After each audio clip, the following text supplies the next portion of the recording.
اليوم أكملت لكم دينكم وأتممت عليكم نعمتي ورضيت لكم الإسلام دينا বলুন আল্লাহু আকবার।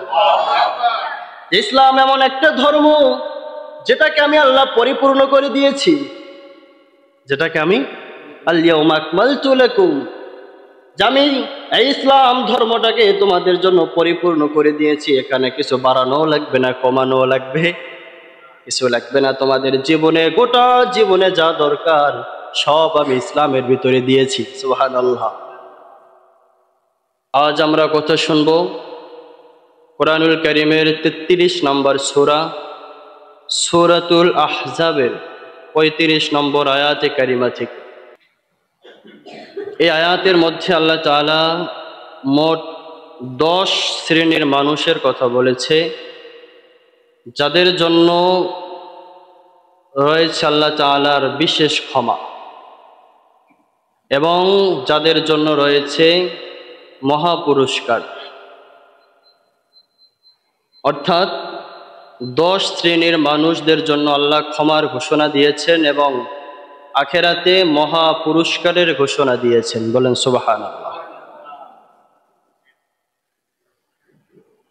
এই আয়াতে কারিমাটা নাজিল হওয়ার প্রেক্ষাপট কি, এর শানে নজুল কি?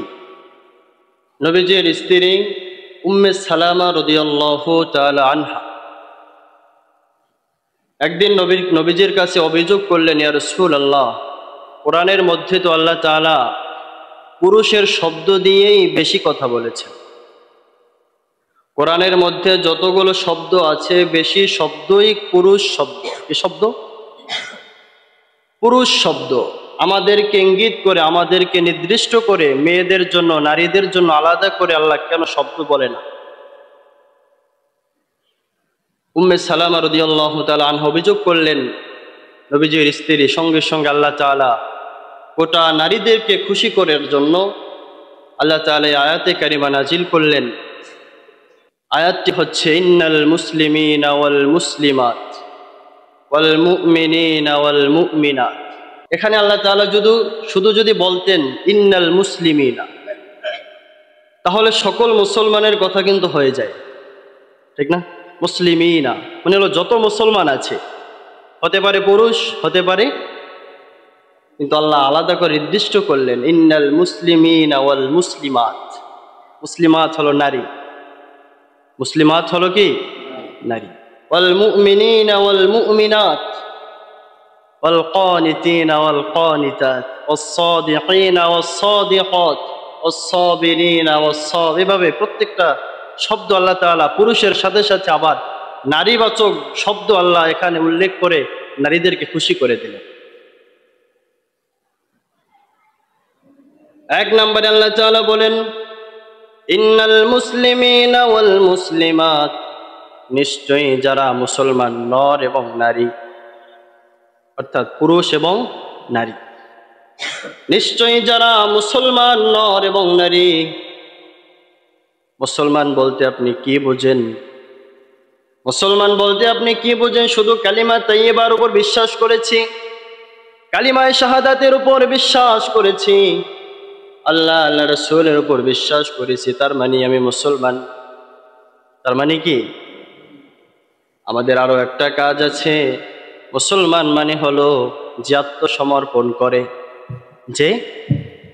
যে সারেন্ডার করে, আত্মসমর্পণ করে, আল্লাহ আমি আত্মসমর্পণ করলাম।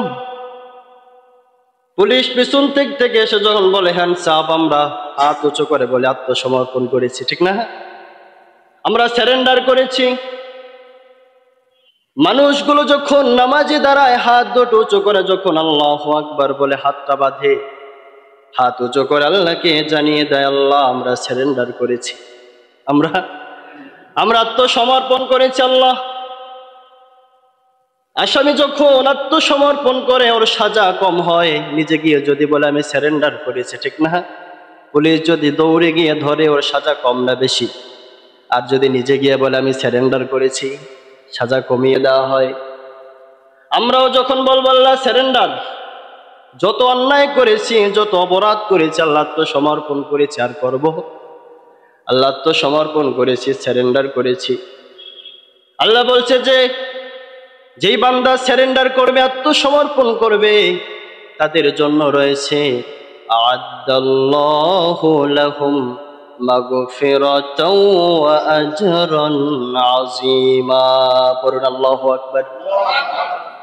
আ'আদ্দাল্লাহু লাহুম মাগফিরাহ, তাদের জন্য রয়েছে ক্ষমা, ওয়া আজরান আযীমা, এবং তাদের জন্য রয়েছে মহা পুরস্কার। সুবহানাল্লাহ। এক নম্বর শর্ত কি ছিল? মুসলমান হতে হবে। কি হতে হবে? মুসলমান। সারেন্ডার করতে হবে একজনের কাছে, তিনি কে? আত্মসমর্পণ করতে হবে, সারেন্ডার করতে হবে আল্লাহর কাছে। কেননা ইসলাম এমন একটা ধর্ম যেটার মধ্যে কোনো অভাব আছে নাকি? কোনো কমতি আছে নাকি? এটার মধ্যে সব আল্লাহ দিয়ে দিয়েছেন।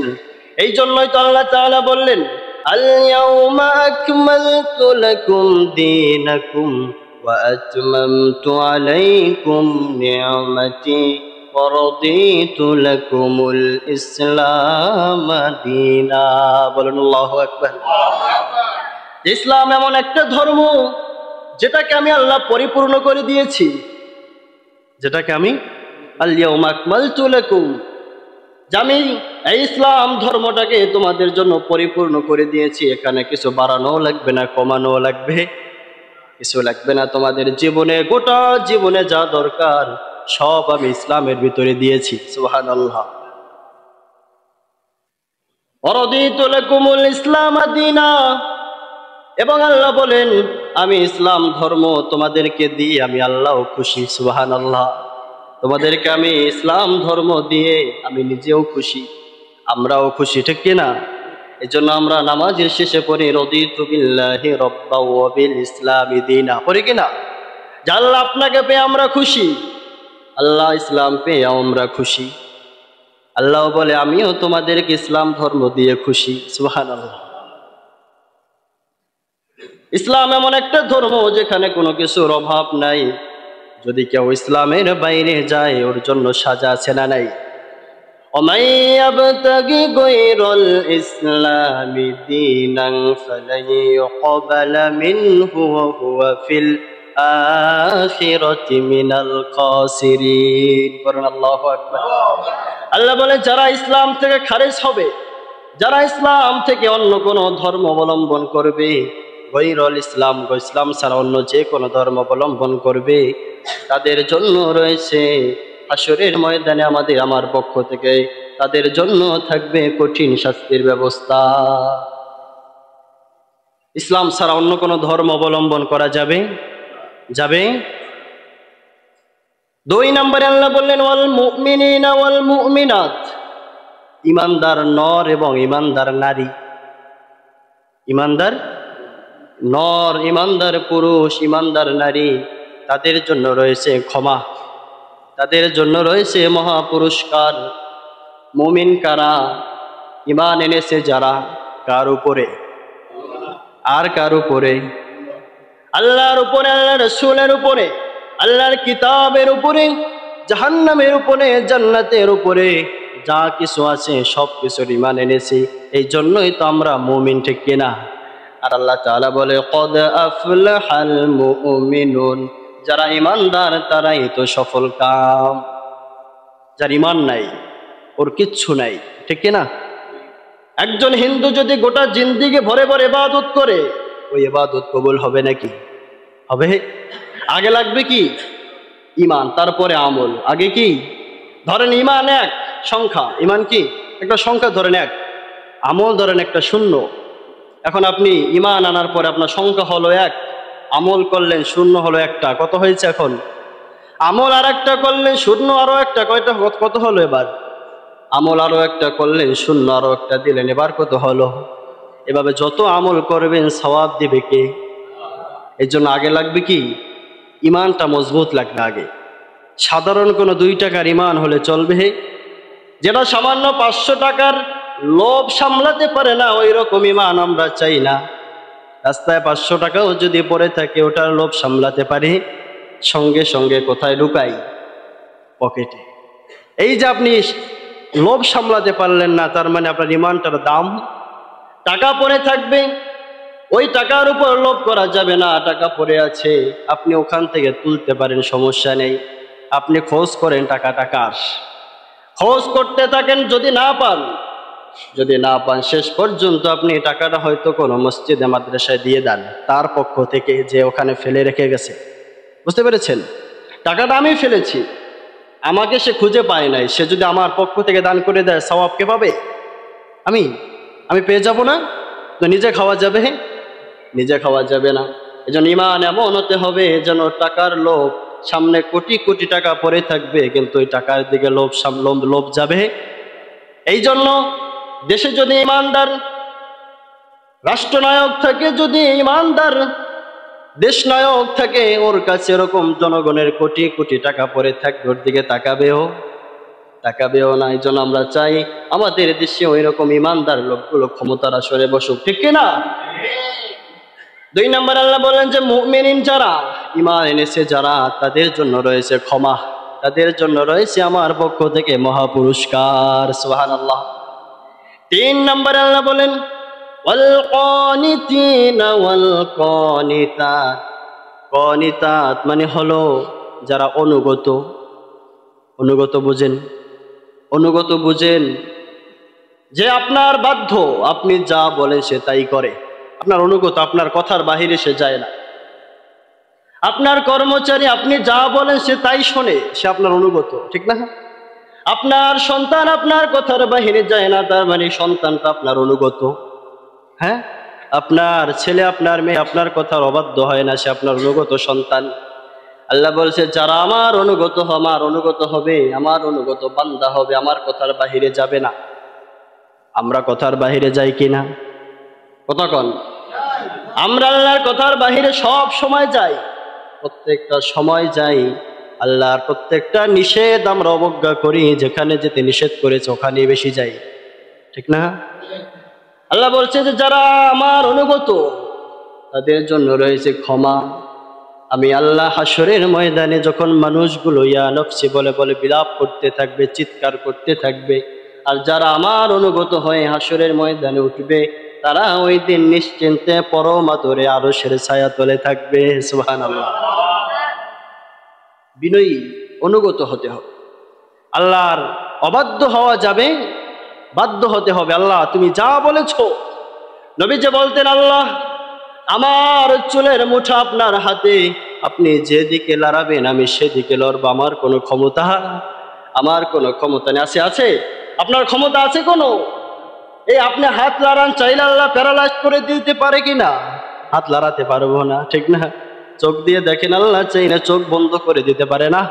জবান আল্লাহ দিয়েছে, চাইলে বন্ধ করে দিতে পারে। পা দিয়ে হাঁটি, আল্লাহ চাইলে পা অবশ করে দিতে পারে। এই জন্য সবকিছু কার? তার অনুগত থাকতে হবে। হ্যাঁ, তার অনুগত থাকতে হবে, সমাজের মাতবরের নয়, সমাজের নেতার নয়। তার কথার বাইরে যাওয়া যাবে না, কিন্তু আল্লাহরটা যাবে। সমাজের নেতারটা যাবে না, আল্লাহরটা যাবে।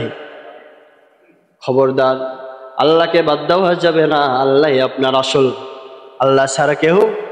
দুনিয়ার যা দেখেন, যত ভালোবাসে, দুনিয়া পর্যন্তই শেষ। আখেরাতে যাবে?